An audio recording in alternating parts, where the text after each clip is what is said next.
TLID to really think through this draft, right? Even us scratching our heads when we see the Suyo and the Aurora picked up first, we're like, where are they gonna go? They could have got something more prio. Let's see if this will unfold RRQ's way, or will TLID end the series right here? Let's go over to Ingan and Naisu. Still a match point here for TLID. RRQ Hoshi, after a great previous game, can they do it again? Replicate what they brought? Looking at the lineups here, it's looking pretty good, looking solid, but I like what TLID brought this time around. How about you, Ingan? Yeah, I mean, I was looking at the draft, no one actually went for the Cho, so TLID didn't go for the bait out because I know RRQ wanted to really bait out Widdy. Widdy to go for the Cho, and now they go with the Belleric, and just like what the panel said, the Jushin paired up with the Harriet is what won them game number 1. So let's see if it's going to be the same result for this game. Again, RRQ Hoshi has to win the game to get to game 5. Welcome. Both teams still fighting for that top 4 spot to join the other teams waiting in the wins. And which team will go down to the lower bracket to maybe claw their way back up? Team Liquid ID. With this lineup that we're seeing here, I find it interesting that, yeah, the Belleric coming out to play once again, but there's so much that they can utilize here if they want to go and scrap it out or fight it out. Because of the Belleric plus the Harith and then the Jushin, there's so much there that you can just lock down one area and win a fight. Not to mention the Spear of Alpha. So this time for RRQ Hoshi, utilizing the pick-off lineup that they brought, could work in their favor. You know, Edok, concussive blast, but most of the thing, every time I see the Jawhead, man, I do think, you know, it's a great hero to have, but it can also just, you're sometimes playing against yourself. When you lock in with that unstoppable force, you might put yourself in a position where, oh, you're cut off from your team, and then you just kind of get punished for that. We saw that a lot of times, especially when it's up against the Fanny. Yeah. It's the unstoppable force in its name. It's not going to stop. And at the same time, you expect RRQ Hoshi to be as aggressive as possible in the early game, because again, you don't want to be on the receiving end if you have a Jawhead on your lineup. It's interesting too, just because of, again, there's no Revitalize, you know, this time around for RRQ Hoshi. So another factor that they have to worry about because of the extended team fights that could break out, or the way that Team Liquid ID approaches those fights, knowing that they might have a little bit of more sustainability here. Widdy though, look at the damage on him. It's gonna be fine, should heal back up with this. Turtle's coming up though. So a couple of the level 4s is not available just yet, especially for the roams. Edok and Widdy, but it will get started up by TLID. Fabian holding the turtle there. Meanwhile, Susagen working on the purple buff. Will get here in time, though. Okay. How's the fight? We're going to see if Edok goes in with the flicker. Goes after Fabian with the zone. Now RRQ Hoshi, they will get the first turtle in exchange for Dyren. Okay, are they? Oh, they're still going. Yehezkiel. Okay, Crimson Beacon in. Trying to go for Susagen. Susagen dashes out. Now RRQ Hoshi, they got the turtle, but TLID answers right back with a kill. They answer back. So trading from across the board here, but still, again, nothing too crazy, nothing too much of a lead. Of course, this matchup in the gold lane is going to be interesting. You know, Skylar getting that Beatrix locked in. There's the jump in, toss up. Oh, the lockdown as Yehezkiel's taken out. Alley-oops away to Rins. Now Yehezkiel not starting out strong here. As they're forcing Aaron, Shiki, and Widdy to rotate because they know they have to protect the purple buff for Fabian.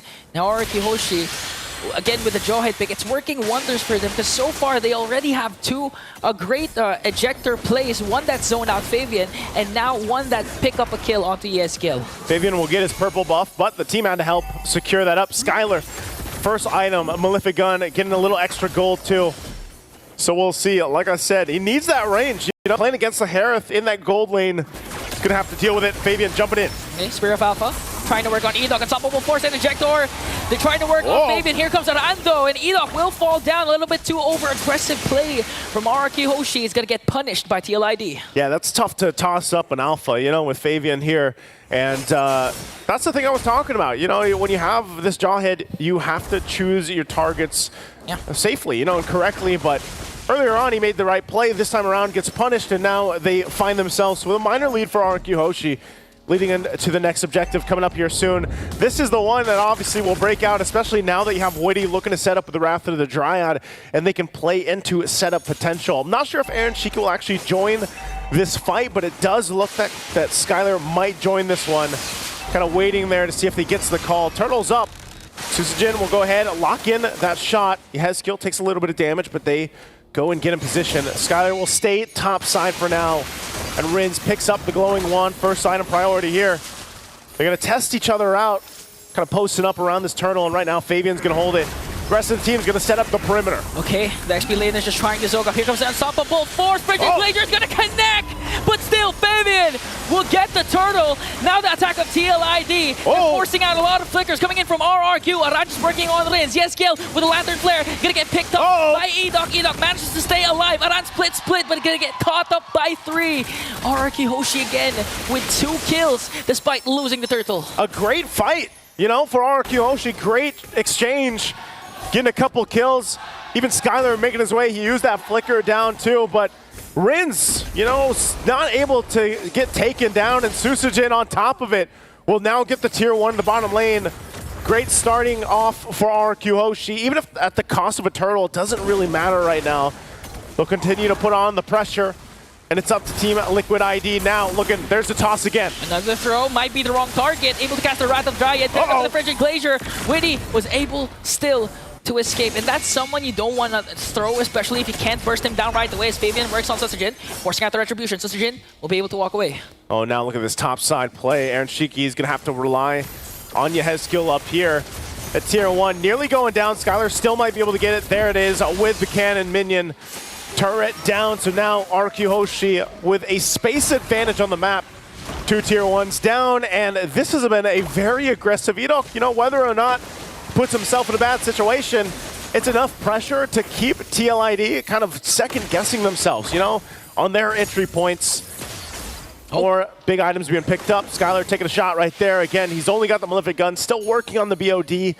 And then even some of the defensive items also coming into play. Dyron got the Thunder Belt. You have, of course, the glowing wand for Rins. And then for Edok, he does have a Radiant Armor, as he's just going to be putting himself in that position. Yeah, the beauty of the lineup of TLID is once Witty is able to cast the Wrath of Dryad in the perfect time and sets up a lot of members of RRQ Hoshi, they can just easily burst it down because of the fact that they have Fabian as well as Aaron Shiki, but Edok again, unstoppable force ejector flicker combination, forcing Witty to use the Revitalize, but a little bit too deep there as he will fall down in the hands of TLID. Now the counter attack coming in from RRQ. Rins forced to use the Frigid Glacier. Here comes Aaron Shiki with a Salmon Force. Tyrant has to walk away here. TLID still standing with 5 members. Lantern Flare gonna connect onto Dyron, and they might be able to take down Witty with him, as Dyron will also fall down. Another kill for Fabian. Oh, they're slowed so much. They're not able to get away from the fight the way they want to. Again, coming out with nearly everything in that fight. Only the cost of Dyron and Edok. Edok jumped in, but that's all he needs to do. If he's enough of a distraction to toss someone to the whims, then that works out. Susujin now taking the purple buff. Now it's Susujin with a lead in this game against Fabian. They get the tier 1, so now all tier 1 turrets down. And even that tier 2 on the bottom side almost pushed in RQ Hoshi with a massive space advantage right now. Yeah, and not to mention a 3.9k gold lead. That was a well-executed play coming in from RQ Hoshi, just Dyron literally being the sandbag, forcing TLID out of position once again.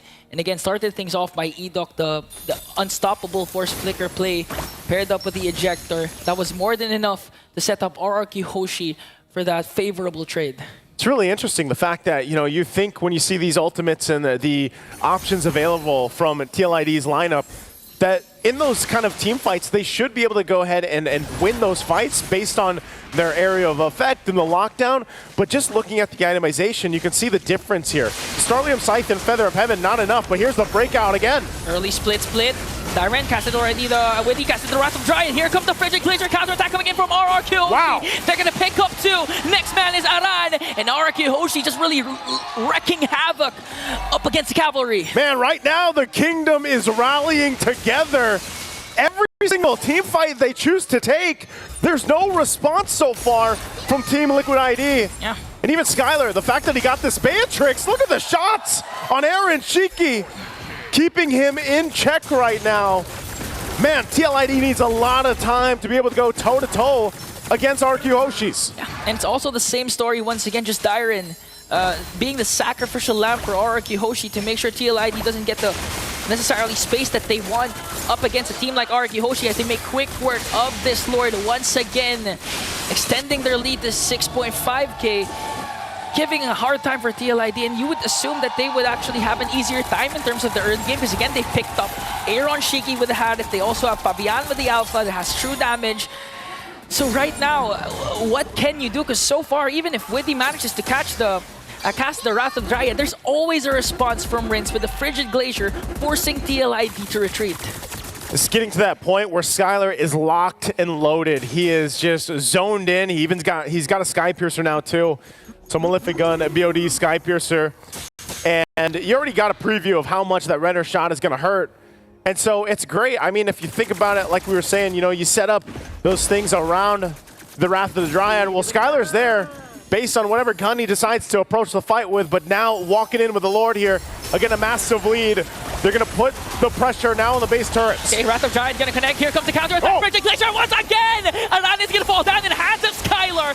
TLID trying to make quick work of the Lord. They will, however, save their mid lane inhibitor turret. But RRQ Hoshi, their attack might not be over just yet. Skylar's just going to go ahead and whittle down that mid turret. It does finally fall. Edok threatening them with the unstoppable force. He doesn't have the flicker, but he might still choose to go in. Top turret, next target here from RRQ Hoshi. They might just go ahead and go with a toss-up turret being worked on. Edok now on the front side, clearing out the minion waves while Skylar works on that, and now Aaron Shiki, what the shot from Skylar! Even with his Salmon Force, misclick, mistargeted, just got bursted down by the members of the Kingdom. 5-man strong. Minions onto the middle lane. Rin flickers in, and they will be able to extend this series. Yes, Gil is the only one left, and RRQ never backs down, even against the Cavalry. And we're off to another Game 5 for the evening. Man, oh man, I hope you guys have your snacks and your drinks because it's been one hell of a night of MLBB for the team fighting for that opportunity.